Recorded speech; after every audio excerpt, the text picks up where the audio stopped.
Kedatangan Ali Basrah bersama tim pemenangan disambut oleh Sekretaris DPD Partai Gerindra Aceh Abdurrahman Ahmad dan Ketua Tim Penjaringan Calon Kepala Daerah DPD Partai Gerindra Aceh Tengku Nasrul Sufi. Dalam penyampaian visi misinya, Ali Basrah mengusung tagline Aceh Tenggara Bangkit Bersama Ali Basrah, Kita Terdepan. Tagline ini mencerminkan visi Ali Basrah untuk menjadikan Aceh Tenggara terdepan dalam berbagai bidang, termasuk agama, perekonomian, pertanian, pendidikan, dan pengelolaan pemerintahan. Ali Basrah berkomitmen untuk mewujudkan Aceh Tenggara yang unggul dalam kehidupan beragama.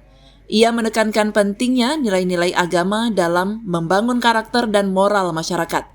Selain itu, Ali Basrah berfokus pada peningkatan perekonomian Aceh Tenggara. Nah, ini yang sudah kita laksanakan dulu ya, di tahun 2016.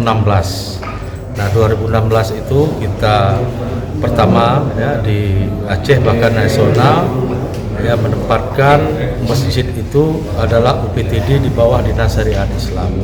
Nah, dengan UPTD tersebut maka yang mengelola masjid ini itu eselonnya eselon ring 3A.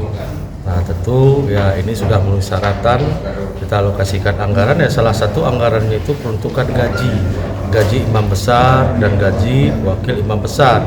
Nah, ketika itu ya di tahun 2016 ya gaji imam besarnya sama dengan gaji bupati, wakil imamnya sama dengan gaji wakil bupati. Ini sudah kita lakukan ya, sudah kita laksanakan.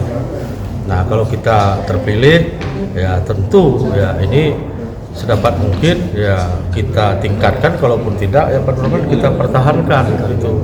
Nah, kalau mau memang kita menjunjung tinggi pemberlakuan syariat Islam ya di Aceh.